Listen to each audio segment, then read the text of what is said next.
What's up guys? Ito na nga pala na pamili ko kanina galing palengke. So ito papakita ko sa inyo guys. Tatlong klase lang. So ayan. So ayan guys, ito lansunis guys. Isa ito sa pinakamasarap or pinakamatamis na lansunis. Ito yung tinatawag na longkong lansunis. Ito yung galing Davao na lansunis guys. Tsaka yung may iba, Camiguin. Yung pinakamatamis na lansunis is galing Camiguin. Ito naman galing Davao pero Mindanao pa din. So, ayan guys, ang pinagkaiba naman nung lansunis na dala ko dito noong nakarang araw ay itong lansunis na to ay ano yung balat, makapal yung balat. Yan no. Pero masarap yan, yan yung pinakamatamis na lansunis guys. At pangalawa naman yung doko lansunis na variety. So, ang pinagkaiba nung dalawang yan ay yung doko medyo matamis, tsaka yung balat niya guys, ganito, hindi makapal yung balat niya. Ito, sobrang kapal. So, kumuha lang pala ako dyan ng isang box na ano, siguro nasa 16 kilos yan na lansunis yan guys. So, ang puhunan ko niyan kanina 130. Pero ang bintahan ko nandito guys is 185 to 190. Mabilisan lang. So, ayan. Tapos ito, pangalawa, ay mais. Kumuha ako ng mais kanina guys. Ito, mais. Mais lagkitan to guys. Na ano ang ano dito laging hinahanap-hanap sa akin nandito guys, yung mais na yan dahil masarap yan sa pangmeryenda. Kumuha lang ako ng 10 kilo tapos ang puhunan ko pala niyan kanina ay 80 per kilo. So pasa ko naman sa kanila, yung mga kapitbahay ko is 120 per kilo. So mayroon na akong 40 kahit papaano, mayroon ako. So tsaka ito, ayan mani guys. Ang puhunan ko niyan kanina guys is 70 per kilo. So kumuha lang ako ng kalahating sako. Ayan oh. Nasa 14 kilos lang 'yan. So ang bintahan ko naman din dito guys is 130.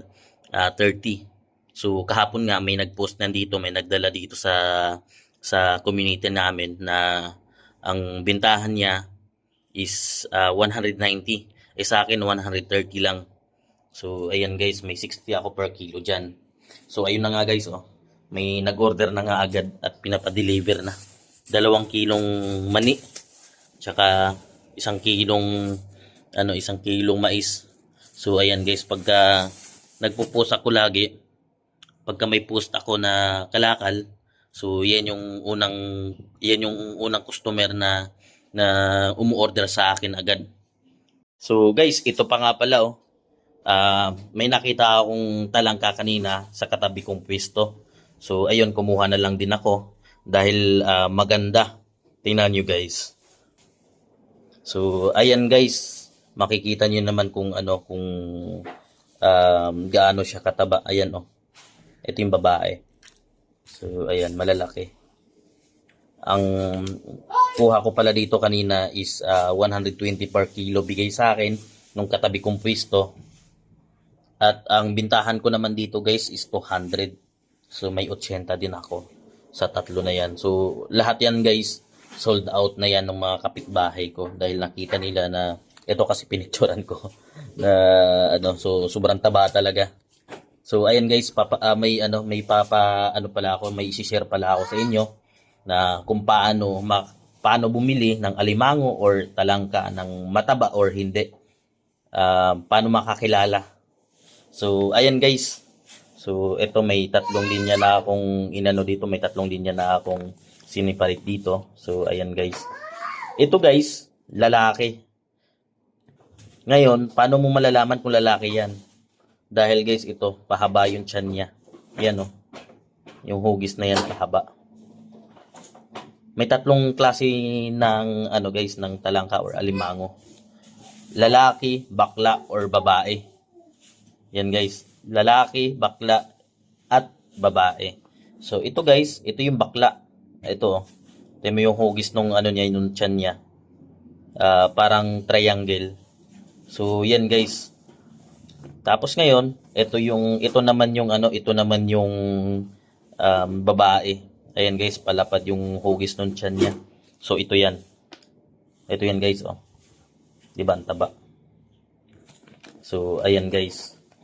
Ang pinakamataba kasi na guys, para hindi kayo maloko, For example, bibili kayo sa palengke para hindi kayo maloko na kung mataba or hindi yung talangka or alimango na binibili nyo.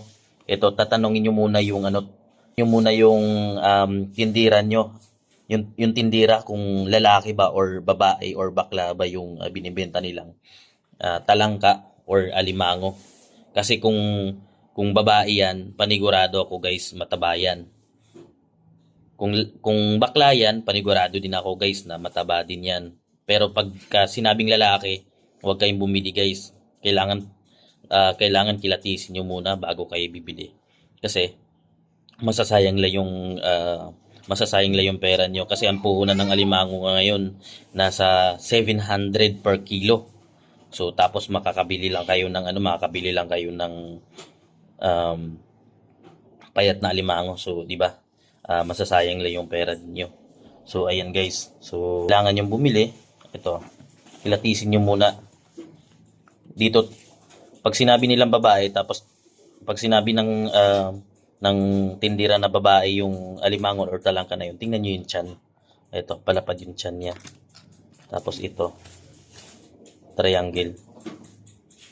Triangle yung tiyan ng bakla. So ayan guys. Tapos yung naman, yung lalaki naman, ayan, pahaba. Parang turi lang. Yan guys. Ganyan pagka bumili ng alimango or talangka. So, ayun. Hanggang dito na nga lang pala yung video ko. Kung na-inspired kayo dun sa video ko guys, paki-like and share na lang din. So, ayun guys, magbabalot muna ako dun sa mga pinamili ko at magdi-deliver na ako maya-maya. Tara guys, samahan niyo ako maya-maya ha. Salamat.